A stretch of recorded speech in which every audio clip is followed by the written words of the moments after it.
باب كيف كان بدء الوحي إلى رسول الله صلى الله عليه وسلم وقول الله عز وجل أعوذ بالله من الشيطان الرجيم إنا أوحينا إليك كما أوحينا إلى نوح والنبيين من بعده وبه قال حدثنا الحميدي قال حدثنا سفيان قال حدثنا يحيى بن سعيد الأنصاري قال أخبرني محمد بن إبراهيم التيمي أنه سمع علقمة بن وقاص الليثي يقول سمعت عمر بن الخطاب رضي الله عنه على المنبر يقول سمعت رسول الله صلى الله عليه وسلم يقول إنما الأعمال بالنيات وإنما لامرئ ما نوى فمن كانت هجرته إلى دنيا يصيبها أو إلى امرأة ينكحها فهجرته إلى ما هاجر إليه.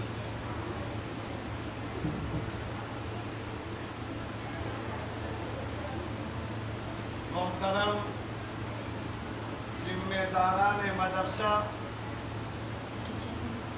اور جامعہ ام الخیر للبنات کی معلمات اور عزیز طالبات،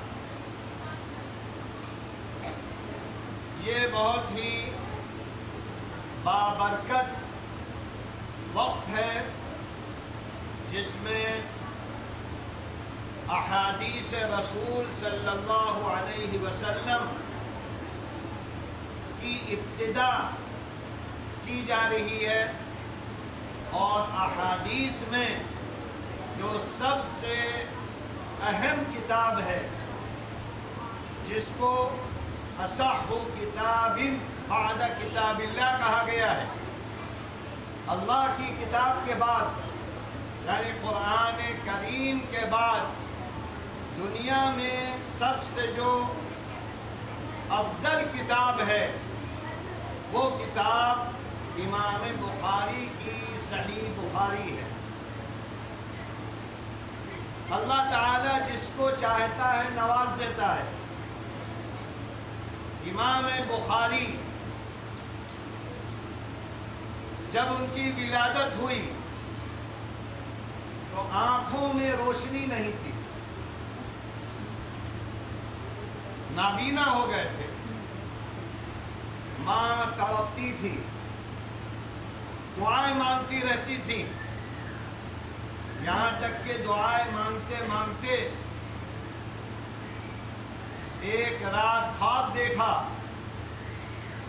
کہ حضرت ابراہیم علیہ السلام بشارت سنا رہے ہیں کہ محمد کی ماں، اللہ نے تمہاری دعائیں قبول کر لی اور تمہارے بیٹے کو بینائی عطا کر دی، کیونکہ دنیا میں اولاد کے حق میں سب سے زیادہ ماں کی دعا اور باپ کی دعا قبول ہوتی ہے۔ تو جب ان کی بینائی واپس ہو گئی، کیونکہ صبح ہی اٹھتے انہوں نے فوراً ان کو دیکھا اور ان سے پوچھا، تو انہوں نے کہا کہ ہاں سب کچھ نظر آ رہا ہے۔ تو اللہ کا شکر ادا کیا۔ اس کے بعد اللہ تعالی امام بخاری سے بہت بڑا کام لینا چاہتا تھا، اور عام طور پر آپ تاریخ میں دیکھیں گے جو بچے یتیم رہے ہیں اللہ نے ان کو بہت بلند بلند مقام عطا کیے ہیں۔ اللہ ایک نعمت چھینتا ہے تو بہت سی نعمتیں دے دیتا ہے۔ بڑے بڑے جتنے لوگ آپ کو نظر آئیں گے ان میں سے اکثر یتیم تھے بچے. امام بخاری کے بھی والد اسماعیل وہ اس وقت انتقال کر گئے جب امام بخاری یعنی ان کے جو نام ہے محمد بچے تھے بالکل. اور سب کے آقا سب کے سردار جو قیامت تک کے لیے خاتم النبیین بن کر آئے وہ بھی یتیم تھے. جس وقت اللہ کے رسول حضرت محمد مصطفیٰ صلی اللہ علیہ وسلم کی ولادت ہوئی تو باپ کا انتقال ہو چکا. یتیمی کی حالت میں اللہ تعالیٰ نے ان کو پروان چڑھایا اور 6 سال کے ہوئے تو ماں بھی چلی گئی. اللہ کے رسول کی تو اللہ تربیت چاہتا تھا ایسی کہ سارے سہارے ختم ہوتے چلے جائیں، اس لیے کہ آپ کا سب سے بڑا سہارا اللہ کی ذات تھی. زیادہ باپ چلے گئے، ماں چلی گئی، پھر چہیتے دادا چلے گئے 2 سال کے بعد، پھر سگے چچا چہیتے چچا ابو طالب نے اپنے بیٹے کی طرح اللہ کے رسول کو پالا.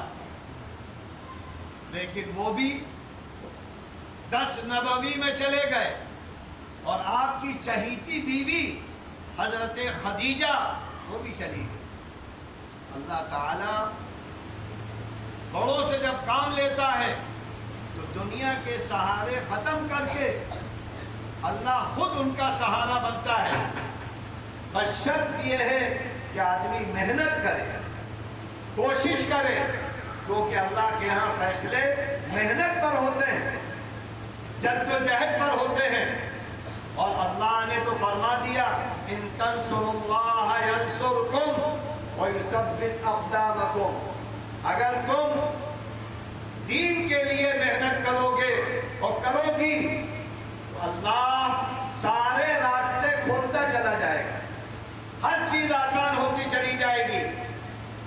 یہی چیز ہمیں امام بخاری کی زندگی میں ملتی ہے. امام بخاری 194 ہجری میں پیدا ہوئے. اس کے بعد انہوں نے اپنا بچپنا گزارا اور جب بڑی عمر ہوئی تو تعلیم میں لگ گئے اور تقریباً 1080 اساتذہ سے پڑھا.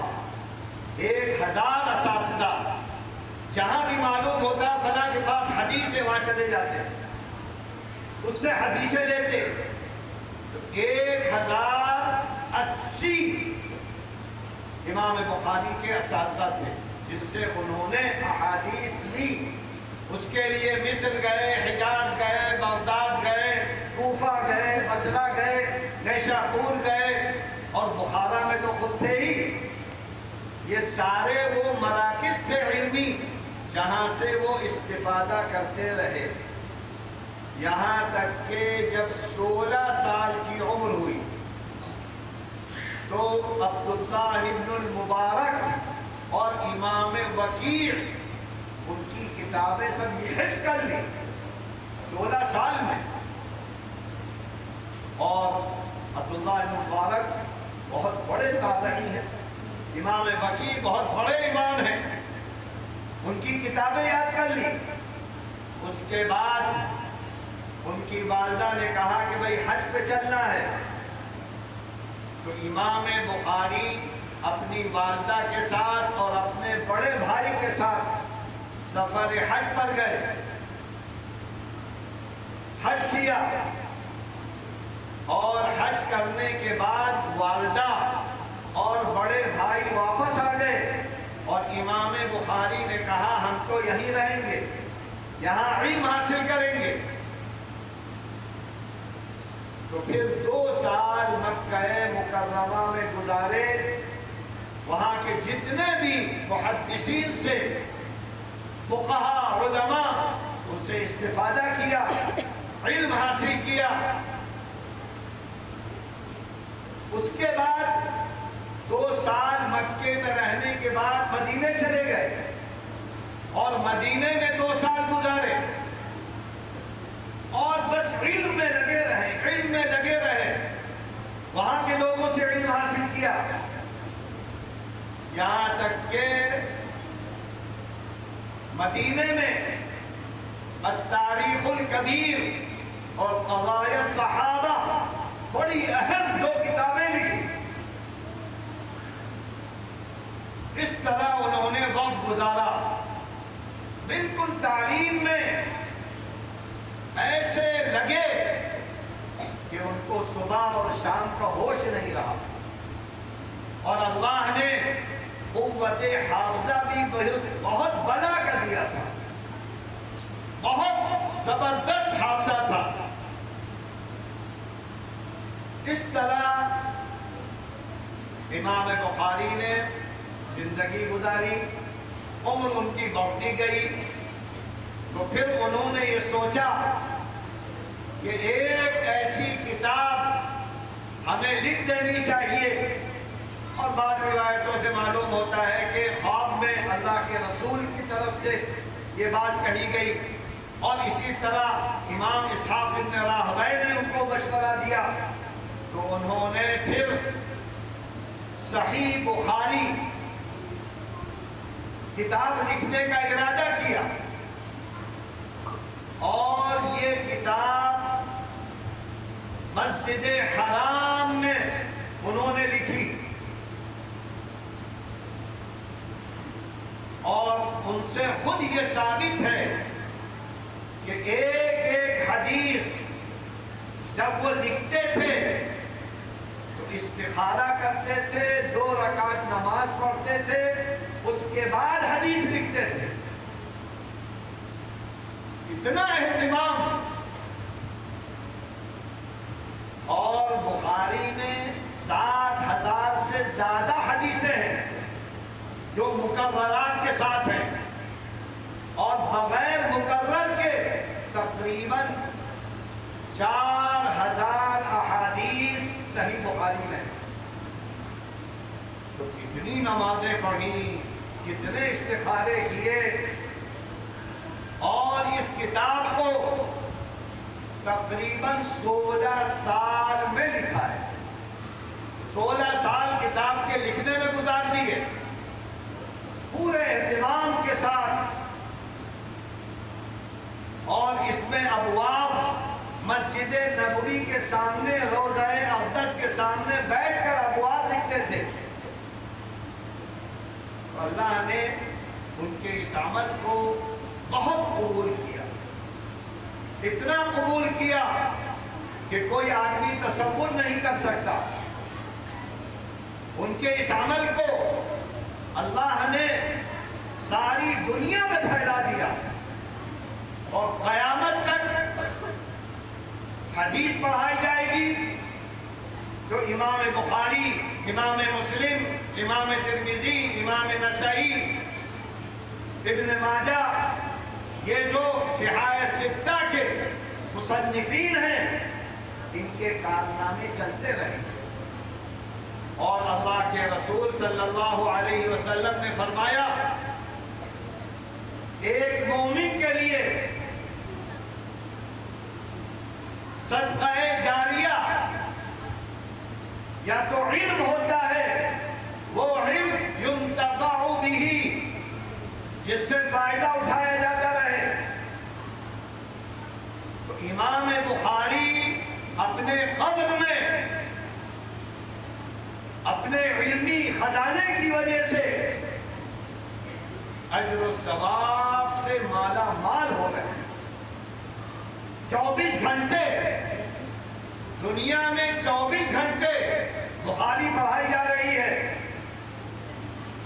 اور اسی طرح امام مسلم تو ولد صالح یا علم ينتفع به، ہر ماں باپ کو چاہیے کہ دو چیزوں میں سے ایک چیز ضرور چھوڑ کے مرے، یا تو علم ہو، ایسی کتابیں ہوں جس سے لوگ فائدہ اٹھاتے چلے جائیں، یا ایسی نیک اولاد ہو جو دین میں علم میں لگی ہوئی ہو، تو آل اولاد جو کام بھی کرے گی اس کا سب سے پہلا ثواب فائدہ باپ کو ملے گا۔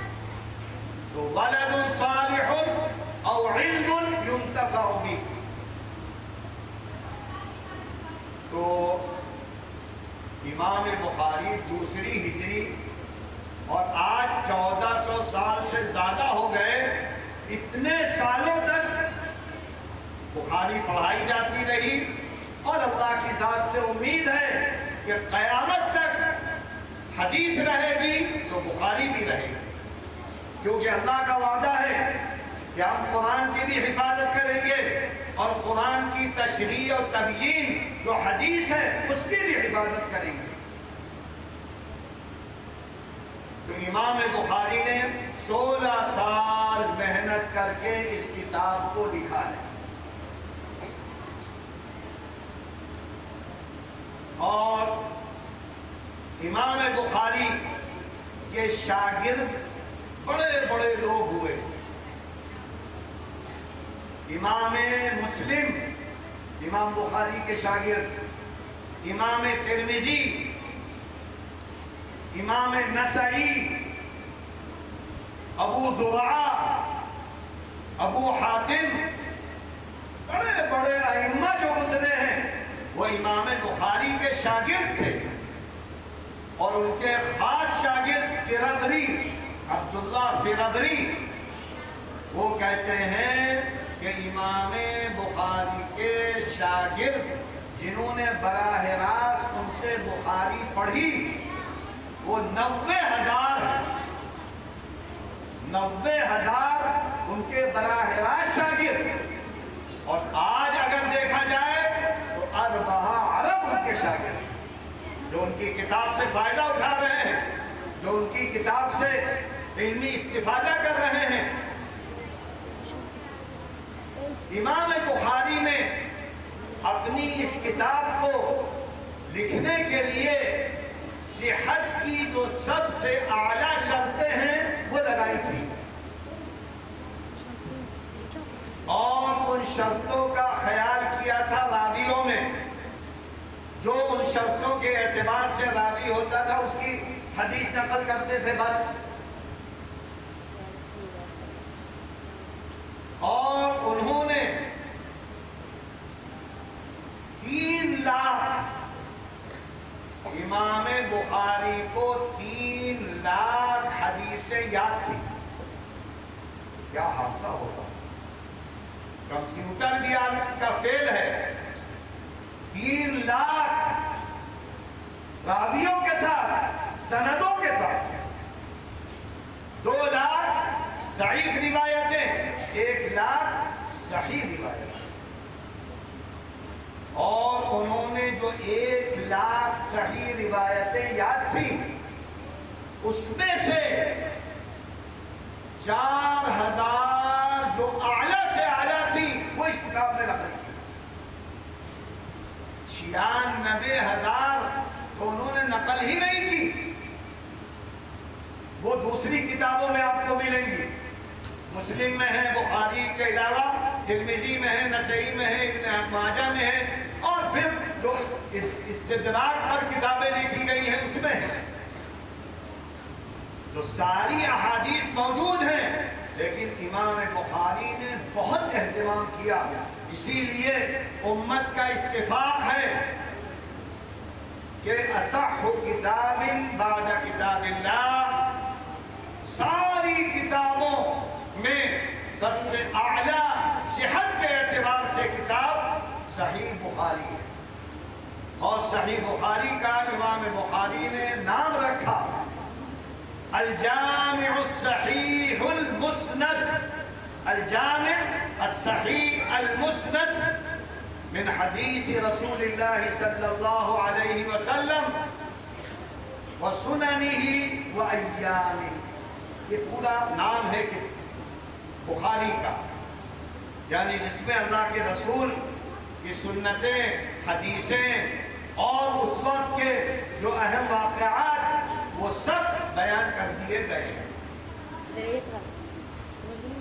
تو اس امت کا اتفاق ہے کہ سب سے صحیح کتاب بخاری ہے، صحت کے اعتبار سے پہلے نمبر پر بخاری ہے، اور امام مسلم نے بھی صحت کا خیال کیا ہے، لیکن ان کی شرطیں تھوڑی ہلکی ہیں، لیکن ان کی ترتیب مسلم شریف کی ترتیب بہت اعلیٰ ہے، اسی لیے بہت سے محدثین اور علماء کے نزدیک حسن ترتیب کے اعتبار سے پہلے نمبر پر صحیح مسلم ہے۔ اس کی ترتیب ایک ہی موضوع کی ساری احادیث ایک جگہ جمع کرتی ہے، جس کو دیکھنا آسان ہوتا ہے، جس کو سمجھنا آسان ہوتا ہے۔ اور امام بخاری نے جو ابواب قائم کیے ہیں وہ بڑی فقاہت والے ہیں، ایسے تراجم باندھے ہیں، ایسے عناوین بیچ بیچ میں لائے ہیں کہ ایک ایک حدیث سے 10 مسئلے ثابت کر دیے ہیں۔ اللہ نے ان کو تفقہ بہت بڑا دیا تھا، اور جو بھی بخاری پڑھتا ہے یا پڑھاتا ہے اس کے لیے تراجم بخاری، امام بخاری کے عناوین حدیث سے جوڑنا سب سے مشکل کام ہوتا ہے۔ اس طریقے سے انہوں نے حدیث سے مسئلے مستنبط کیے جو ظاہر حدیث میں نہیں ہیں لیکن باطن حدیث میں ہیں۔ اسی لیے تراجم بخاری ایک مشکل عمل ہے، اس پر بھی بہت کتابیں لکھی گئی ہیں، بخاری کی شروحات بہت ہیں، حواشی بہت ہیں، عربی میں بھی ہیں، اردو میں بھی ہیں۔ اس طرح یہ کتاب مکمل ہوئی۔ 1,00,000 صحیح احادیث میں سے 40,000 حدیثیں جمع کر کے، اور تقریباً 256 ہجری میں امام بخاری کا انتقال ہوا۔ 194 سے 256 تک یعنی 62 سال زندگی پائی۔ انہوں نے جو کتاب لکھی ہے اس سے بھی اندازہ ہوتا ہے کہ وہ کیا چاہتے تھے اپنی کتاب کے ذریعے، کیا مقصد تھا ان کا، کیونکہ کتاب کی ابتدا بڑی اہم حدیث سے کی ہے، اور کتاب کا اختتام بہت بڑی حدیث پر کیا ہے، اور حدیث سے پہلے ایک قرآن کی آیت بھی نقل کی ہے، جس سے یہ بتلانا چاہتے ہیں کہ انسانوں، تم کو یہ معلوم ہونا چاہیے کہ دنیا میں سب سے زیادہ علم والے انبیاء ہوتے ہیں، ورنہ آدمی عام طور پر یہ ذہن بن گیا ہے کہ علم تو یورپ والوں کے پاس ہے، امریکہ والوں کے پاس ہے، بددینوں کے پاس ہے، لیکن قرآن اس کی مخالفت کرتا ہے۔ قرآن کہتا ہے کہ سب سے زیادہ علم ہم نے انبیاء کو دیا ہے، لہذا جب نبی سب سے زیادہ علم والے ہوتے ہیں تو ہر ایمان والے سے مطالبہ ہے کہ تم، اور خاص طور پر جو لڑکے اور لڑکیاں، جو علماء اور معلمات مدرسوں سے جڑے ہیں، جنہوں نے تعلیم حاصل کی ہے، ان پر فرض ہو جاتا ہے اگر وہ نبی کے وارث بننا چاہتے ہیں کہ سب سے زیادہ سارے علوم میں فائق ہو جائیں، اور دنیا کا علم، دین کا علم یہ الگ نہیں ہے۔ قرآن نے حکم دیا ہے کہ علم حاصل کرو، اور اللہ نے آدم کو پیدا کیا اس لیے تاکہ علم کے ذریعے دنیا پر قیادت کرے۔ حضرت آدم کو سارے علوم اللہ نے دیے تھے، وَعَلَّمَ آدَمَ الْأَسْمَاءَ كُلَّهَا، اور اللہ ہر زمانے میں نبی کو سب سے زیادہ علم دیتا ہے اس زمانے کے وقت کے اعتبار سے۔ حضرت موسیٰ جن کے زمانے میں جادو سحر پورے ملک میں، عراق میں پھیلا ہوا تھا، اللہ نے ان کو وہ علم دیا جس کی وجہ سے سارے جادوگر اور ساحر سجدے میں چلے گئے۔ اللہ نے ان کو اور کوئی علم نہیں دیا، وہی علم دیا جو موجودہ زمانے کا تھا۔ لہذا سارے میدان میں جادوگروں نے اپنا علم پیش کیا، رسیاں ڈال دی، لاٹھیاں ڈال دی، سانپ بچھو اسلحے پورے میدان میں ٹہلنے لگے۔ اللہ نے کہا کہ موسیٰ تم بھی اپنا علم دکھاؤ ذرا۔ لہذا ان کے پاس جو ڈنڈا تھا الگ الگ کاموں کے لیے، کبھی بکری کو ہٹاتے تھے، کبھی پتے توڑتے تھے، کبھی سہارے سے چلتے تھے، وہی ڈنڈا انہوں نے میدان میں ڈال دیا۔ ادھر میدان میں ڈالا، اس نے پورے میدان کے سانپ بچھو سب کھا ڈالے اور اکیلا رہ گیا۔ جب یہ دیکھا سارے لوگوں نے اور جادوگروں نے، بڑے بڑے جن سے بادشاہ بھی ڈرتا تھا، سب سجدے میں گر گئے اور کہنے لگے آمنا برب ہارون و موسیٰ۔ یہ جادوگر نہیں ہے، اس کے اندر خدائی طاقت ہے، یہ معجزہ ہے۔ اور دوسرا بڑا اہم واقعہ حضرت عیسیٰ کے زمانے میں، حضرت عیسیٰ کے زمانے میں جو عام علم تھا وہ فن ڈاکٹری کا تھا۔ بڑے بڑے ڈاکٹر، بڑے بڑے اطباء جو نفس پکڑتے تھے اور کہتے تھے کہ تم یہ کھا کر آئے ہو، صبح یہ کھایا، شام کو یہ کھایا، تمہارے اندر کیا کیا ہے، نفس پکڑ کے بتا دیتے تھے۔ تو اللہ تعالیٰ نے حضرت عیسیٰ کو اسی قسم کا علم دیا جو ڈاکٹری والا تھا۔ حضرت عیسیٰ کے پاس ایک نابینا لایا گیا، انہوں نے ہاتھ رکھا، ہاتھ پھیرا، آنکھیں کھل گئی۔ اس کی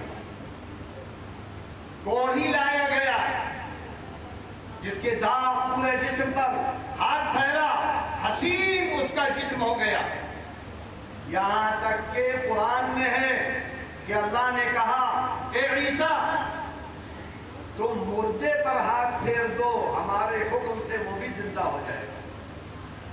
یہاں تک کہ مٹی کے پرندے بنائے، جانور بنائے، اللہ نے کہا میرا نام لے کر پھونک دو، وہ زندہ ہو گئے، اڑنے لگے۔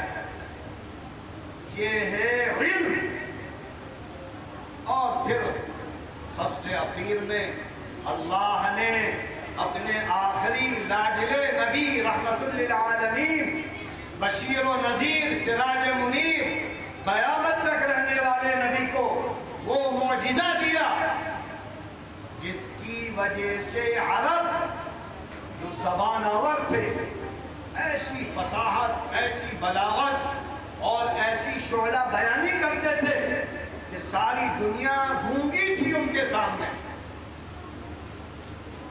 اللہ نے اپنے آخری نبی کو، جن کو 40 سال تک،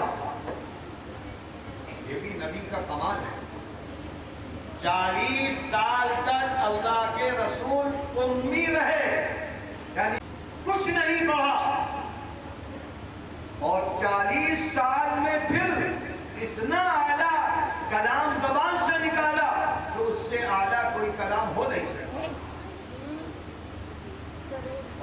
اللہ کے رسول اس کی بڑی وجہ یہ تھی کہ اللہ یہ چاہتا تھا کہ ہمارے آخری نبی کا کوئی بھی محسن نہ رہے دنیا میں، مربی نہ رہے، استاد نہ رہے۔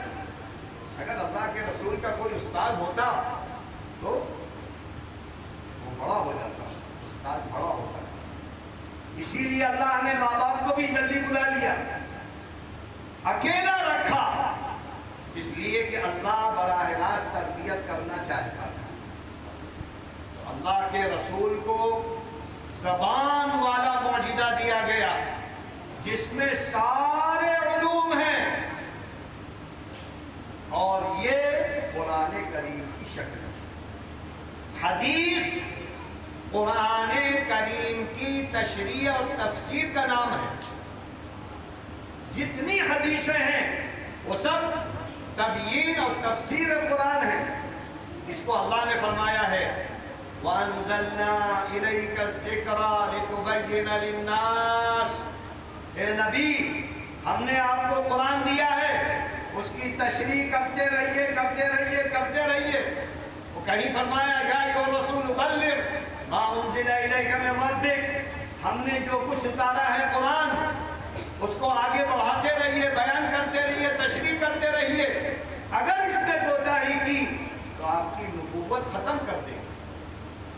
تو احادیث، یہ بخاری ہو مسلم ہو، ساری احادیث یہ قرآن کی تشریح ہے۔ قرآن اور حدیث یہ علم کا معراج ہے۔ انبیاء سے زیادہ کوئی عالم نہیں ہوتا، اور دین و دنیا یہ سارے علوم نبیوں کے پاس ہوتے تھے۔ اس لیے ہم سب کو چاہیے کہ تعلیم زیادہ سے زیادہ حاصل کریں، خوب پڑھیں خوب پڑھیں خوب پڑھیں، قرآن و حدیث پڑھیں، دعوت کے لیے، لوگوں کی اصلاح کے لیے، اپنے گھر کی اصلاح کے لیے، اور دوسرے علوم پڑھیں، سائنس پڑھیں، جغرافیہ پڑھیں، ڈاکٹری پڑھیں، انجینئرنگ پڑھیں، تاکہ ہم قوم کے لیے فائدہ مند بنیں، مریضوں کو شفا دینے والے بنیں، اور اچھے اچھے گھر بنا کر راحت کا ذریعہ پیدا کریں، اور کھیتی باڑی کا فن حاصل کر کے نئی نئی چیزیں اگائیں، نئی نئی سبزیاں پیدا کریں، نئے نئے پھل پیدا کریں۔ یہ سب سے پہلا حق تھا علماء کا، مسلمانوں کا، جو آج ہمارے ہاتھ سے چھین لیا گیا کیونکہ ہم نے چھوڑ دیا۔ جب ہم چھوڑیں گے دوسرا لے لے گا۔ اسی لیے اللہ کے رسول صلی اللہ علیہ وسلم نے فرمایا اگر ایک جگہ سے سنت اٹھے گی تو وہاں پر بدعت آئے گی، گمراہی آئے گی۔ آج سارے علوم گندے ہو گئے ہیں کیونکہ وہ اللہ کے نام سے خالی ہو گئے۔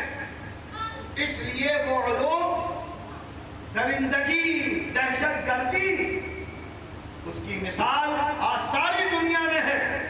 سب سے زیادہ جدید علوم کو کرنے والا امریکہ ہے، یورپ ہے، اور آج کیا ہو رہا ہے؟ درندگی ہے، مار دھاڑ ہے۔ یہ علم نفع بخش بننے کے بجائے ضرر کا ذریعہ ہے، اس لیے کہ اس میں اللہ کا نام نکلے، اور اللہ نے فرمایا ہے جس چیز سے اللہ کا نام نکلے گا وہ چیز نقصان دہ بن جائے گی۔ اس لیے آپ لوگ یہ جو بخاری کا افتتاح ہو رہا ہے، اس میں علم کا مقام کیا ہے، انبیاء کا مقام کیا ہے، علم میں ہمیں آگے بڑھنا ہے، اس ارادے سے اس کتاب کو شروع بھی کریے، پڑھیے بھی۔ آپ کو تو چند ابواب پڑھائے جائیں گے، پوری کتاب تو جو بڑے مدارس ہیں وہاں کے طلباء کو پڑھائی جاتی ہے، ایک ایک سال میں دورہ کرایا جاتا ہے۔ دیوبند کے مدارس میں صحاح ستہ مکمل کامل ایک سال میں پڑھا دی جاتی ہے، اور دارالعلوم ندوۃ العلماء میں 3-4 سالوں میں صحاح ستہ پڑھا دی جاتی ہے، عالیہ، ثالثہ میں، رابعہ میں، تکمیل میں، اختصاص میں۔ آپ کو تو تھوڑا تھوڑا مزہ دیا جائے گا، پھر آپ اپنے شوق سے جتنا چاہے پڑھتی چلی جائے، اس میں کوئی بندش نہیں ہے۔ اور اگر شوق ہے تو پوری کتاب ختم کرنا چاہیے۔ یہ شوق پیدا ہوگا جبھی آپ علم میں کمال پیدا کریں گی، علم میں اعلیٰ سے اعلیٰ آپ کو مقام حاصل ہوگا۔ اور یہی مطالبہ ہے اللہ کا بھی اور رسول اللہ کا بھی۔ اسی لیے اللہ نے پہلا حکم دیا تعلیم حاصل کرو۔ اللہ کے رسول نے فرمایا کہ علم حاصل کرنا فرض ہے، اور نبی کا بعثت تعلیم کے لیے ہوئی ہے۔ اب یہاں امام بخاری نے سب سے پہلے وحی کا تذکرہ کیا۔ علم حاصل کرنے کے ذرائع 3 ہیں، معلوم ہے کسی کو؟ کوئی بتلا سکتا ہے؟ آپ میں سے کوئی ہے بتلا سکتا ہے علم کے ذرائع؟ جبکہ ہم نے گزشتہ سال بھی علم کے ذرائع بتائے تھے، اسی کو یاد رکھتے تو آج جواب ہو جاتا۔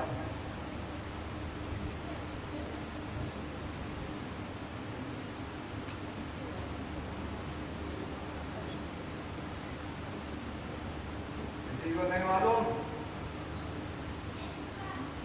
کوئی ہے میدان مقابلہ میں آگے بڑھ کر جواب دے؟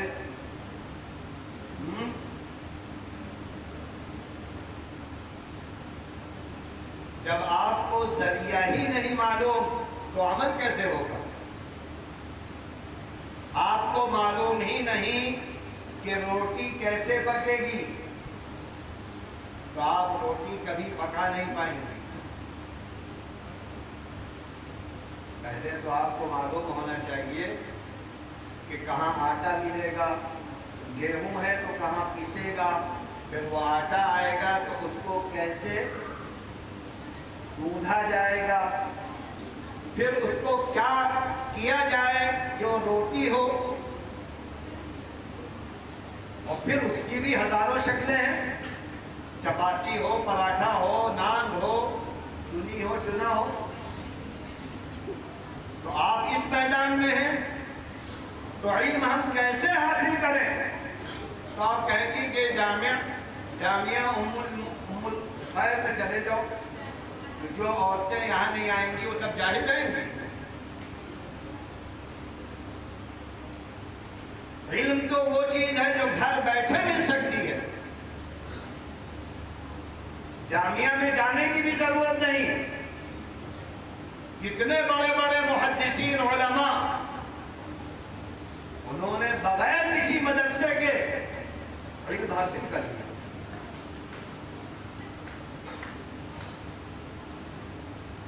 تو ہم ہی بتائیں،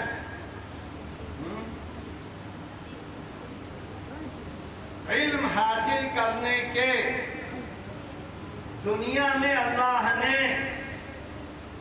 سب کو، ہر انسان کو 2 ذریعے دیے ہیں۔ 2 ذریعے ہیں علم حاصل کرنے کے جو سارے انسانوں کے پاس ہیں۔ پہلا ذریعہ یہ ہماری باڈی، یہ ہمارے 5 فنکشن جس کو حواس خمسہ کہتے ہیں۔ پوری باڈی میں 5 چیزیں اللہ نے بنائی ہیں جس سے بہت علم حاصل ہوتا ہے۔ ایک آنکھ کے ذریعے سے پورا مدرسہ نظر آ رہا ہے، ہم دیکھ کر بتا سکتے ہیں کون کیسی لڑکی ہے، کتنی بڑی ہے، کیا پہنے ہوئے ہے، کیا بچھا ہوا ہے، چھت کیسی ہے، پنکھے کیسے ہیں۔ آنکھ سے ہزاروں چیزیں بتلائی جاتی ہیں، اور علم اسی کو کہتے ہیں۔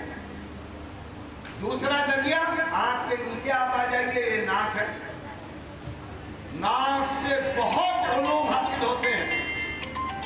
ابھی کہیں پر پلاؤ پکنے لگے تو آپ کی ناک کہے کہ پلاؤ پک رہا ہے،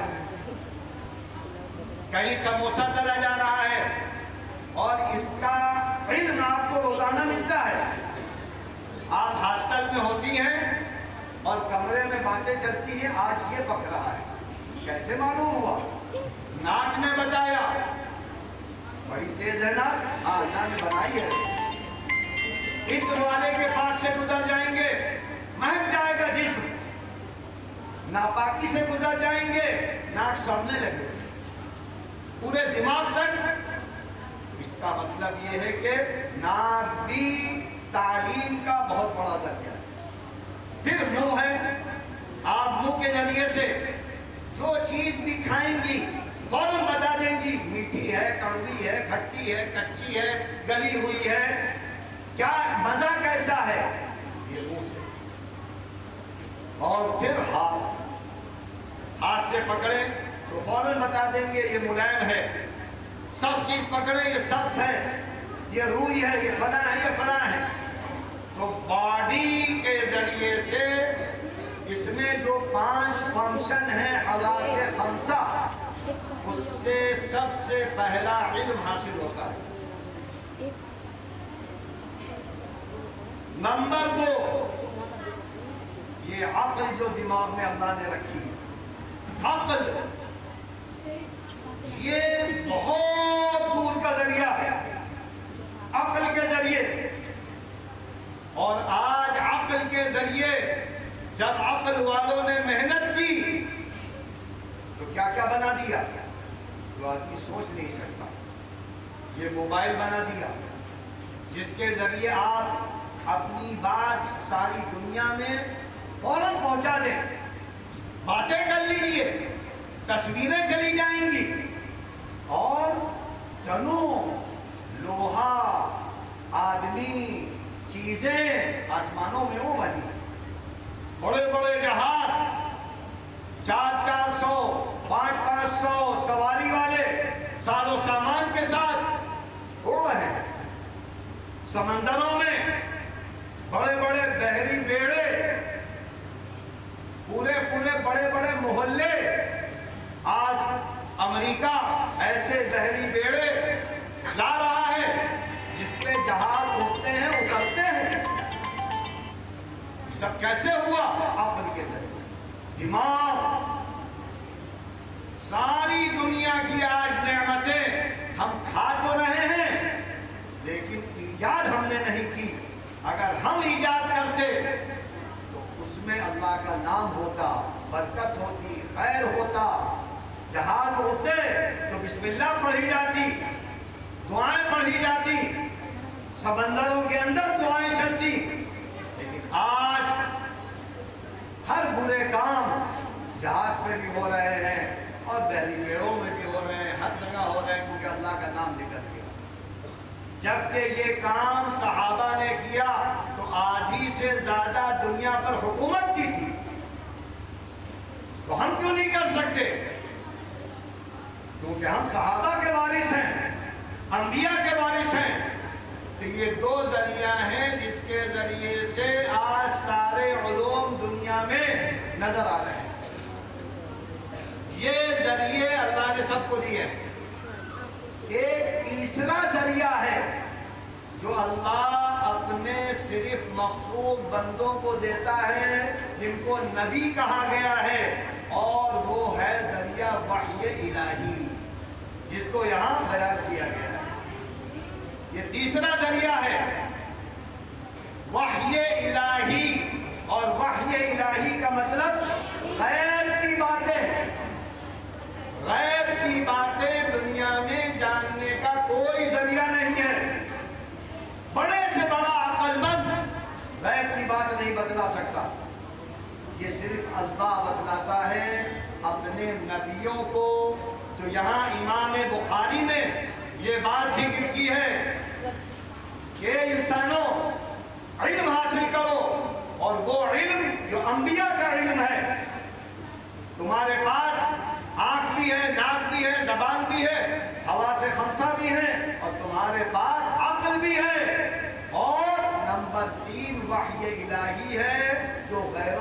پاس نہیں ہے، اور اس کے باوجود تم علم میں اتنی پیچھے، آنکھوں کو علم کے لیے نہیں استعمال کر رہی، کیا اندھی بن گئی ہو؟ ناکوں کو کیا استعمال نہیں کر رہی؟ ناک میں ڈانٹیں پڑی ہوئی ہیں؟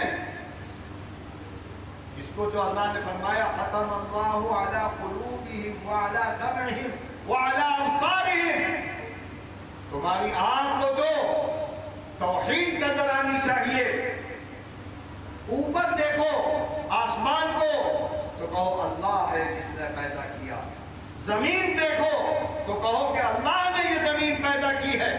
آنکھیں اس لیے ہیں فائدہ علمی باتیں جاننا، اس لیے وحی کو پہچاننا، اور اللہ کے رسول کے پاس جو وحی آتی تھی اس کی دو قسمیں ہیں، ایک وحی متلو کہلاتی ہے، اور ایک وحی غیر متلو،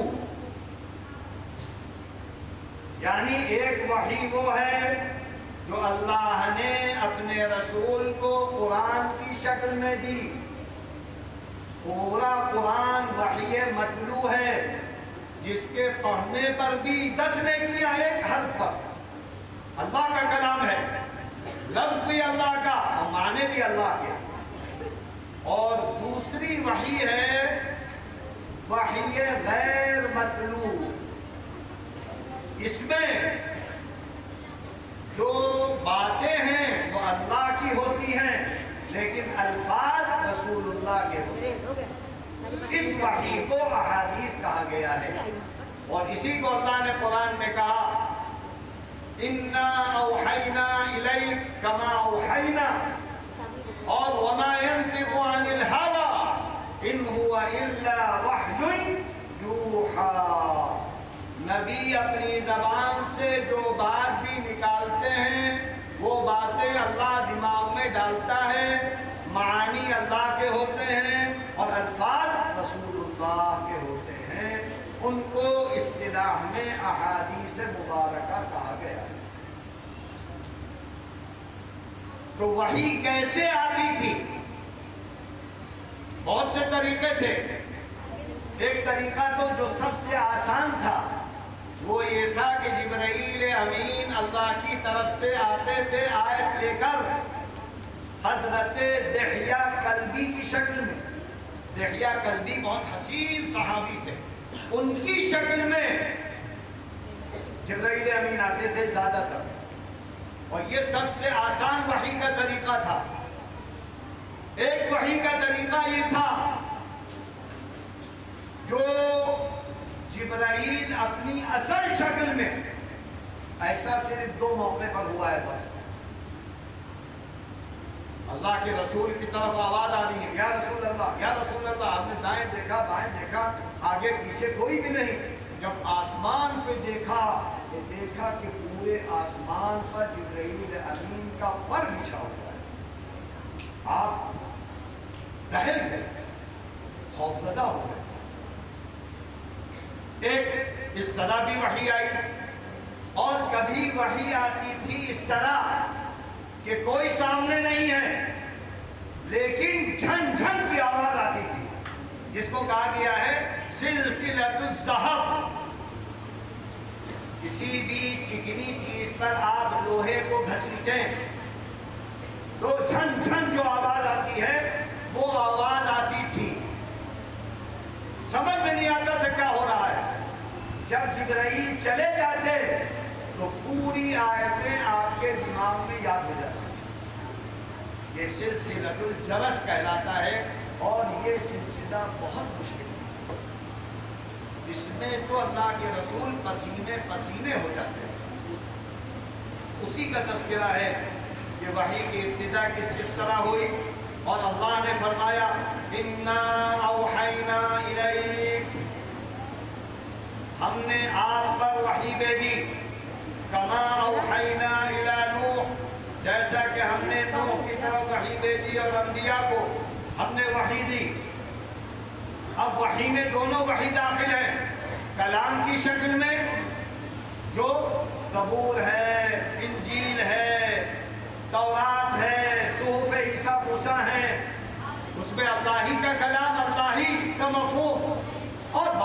نبی بات کرتے تھے وہ بھی اللہ کی طرف سے الہا ہوتا تھا۔ یہ تو قرآن کی آیت وحی کیسے آتی تھی، اللہ کی طرف سے کیا آتا تھا، اس کو ذکر کر دیا۔ اب اس کے بعد امام بخاری نے اپنی کتاب شروع کی ہے ام الاحادیث سے، وہ حدیث جو ساری احادیث کی ماں ہے، بڑی اہم، جس کو حضرت عمر نے منبر پر بیان کیا تھا، مسجد کے منبر سے، اور وہ حدیث ہے انما الاعمال بالنیات۔ پوری زندگی کا حساب نیتوں پر ہوگا۔ یہ بنیادی حدیث ہے۔ اب آپ بخاری شروع کر رہی ہیں، پہلی یہ حدیث پڑھ رہی ہیں، اللہ کے رسول کا فرمان ہے۔ امام بخاری نے اپنے شاگردوں کے لیے علم نافع حاصل کرنے کے لیے یہ بات ذکر کر دی کہ تم بخاری پڑھنے جا رہی ہو، حدیث پڑھنے جا رہی ہو، تمہارا مقصد کیا ہے، کیا ارادہ ہے؟ اگر مقصد غلط ہے تو یہ حدیث پڑھنا تم کو جہنم میں لے جائے گا، جہنم کا راستہ ہموار کرے گا۔ اگر تم نے اس لیے پڑھا تاکہ محدثہ کہلاؤ، عالمہ کہلاؤ، دکھاوا کرو، تو یہ جہنم کا راستہ ہے، اور اس کو علم زار کہا ہے اللہ کے رسول نے، جس میں نیت اچھی نہ ہو۔ یہاں تک کہ نماز پڑھو گی غلط نیت سے وہ مردود ہو جائے گی، حج کرو گی غلط نیت سے تو حج مردود ہو جائے گا۔ ہر عمل اللہ کے ہاں نیت کے اعتبار سے دیکھا جاتا ہے۔ تو یہ بڑی اہم حدیث ہے۔ جتنی بھی یہاں طالبات ہیں، چاہے بخاری والی ہو یا بعد والی ہو، یا جتنی معلمات ہیں، جتنے ذمہ دار ہیں، ہم سب اس کے مکلف ہیں کہ پڑھیں اللہ کے نام کے ساتھ، اللہ کی رضا کے لیے، اللہ کی خوشنودی کے لیے، دین کی خاطر، دین کو بڑھانے کے لیے۔ اسی لیے وہ علم مفید ہے، نفع بخش ہے، جس کو اللہ کے رسول نے فرمایا علم نافع، اور وہ علم مضر ہے، نقصان دہ ہے، جس کو اللہ کے رسول نے فرمایا علم زار۔ ہر علم فائدہ مند نہیں ہوتا۔ اب ہمیں پہچان کیسے ہو؟ تو علم نافع اور علم زار، اس کا فرق بتلا دیے کوئی؟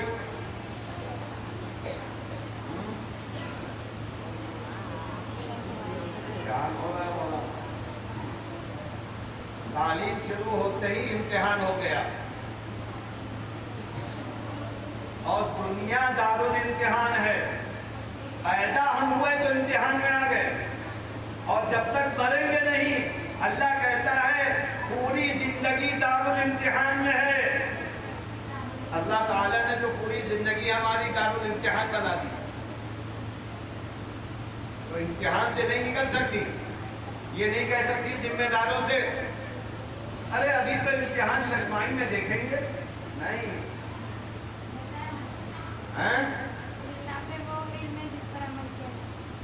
اور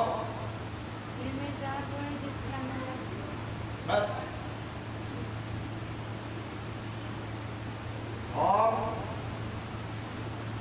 یہ ایک حصہ بتایا ہے انہوں نے، دوسرا حصہ رہ گیا۔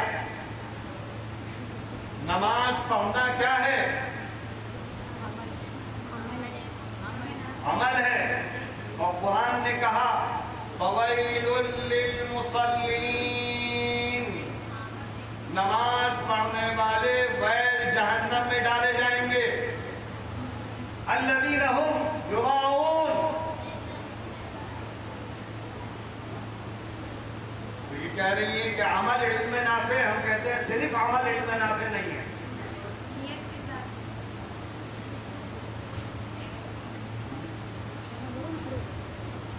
علم نافع کے لیے دو شرطیں ہیں.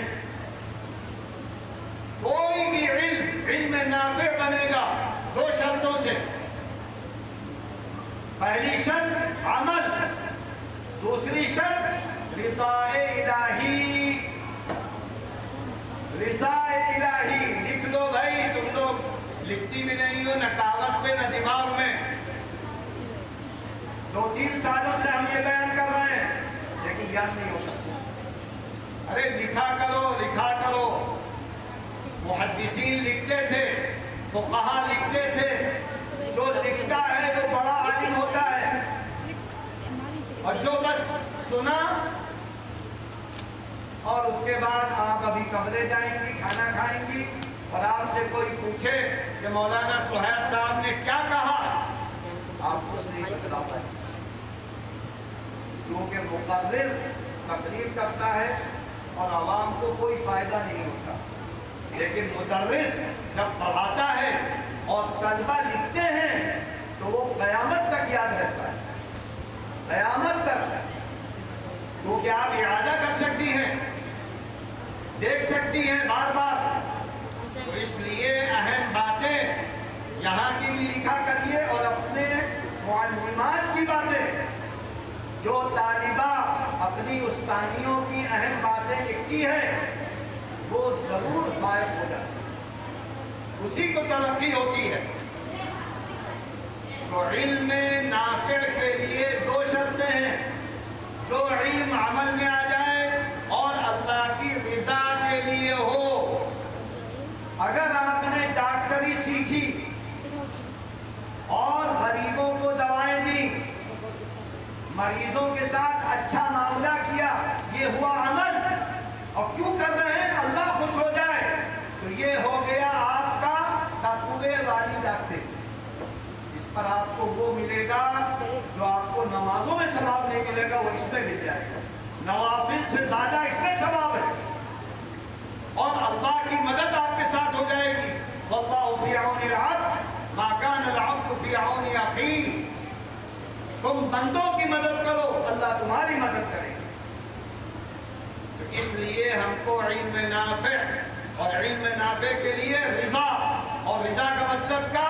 ہم جو کام بھی کریں اس میں یہ نیت ہونی چاہیے اللہ راضی ہو جائے. نماز پڑھے اللہ راضی ہو جائے، قرآن پڑھے اللہ راضی ہو جائے، کسی کی خدمت کرے اللہ راضی ہو جائے.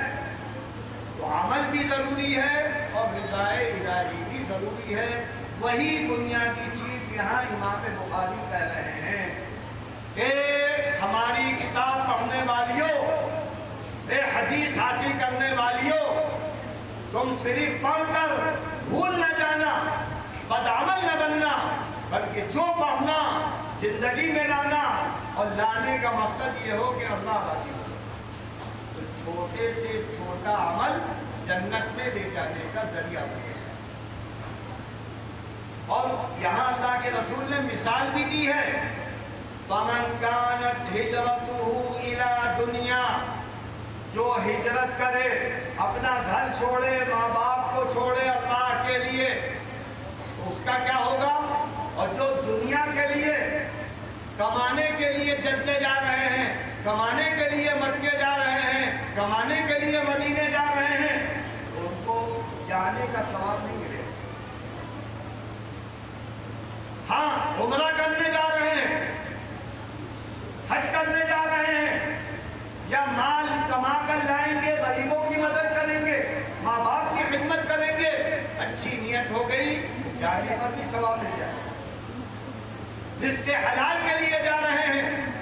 اس لیے نیت ہر چیز میں، یہاں تک کہ ہجرت میں بھی اگر کوئی ہجرت جیسا بڑا عمل کرے گا دنیا کمانے کے لیے، یا کوئی کسی ملک میں جائے گا، شہر میں جائے گا تاکہ وہاں شادی کر لے، کوئی ثواب نہیں ملے گا.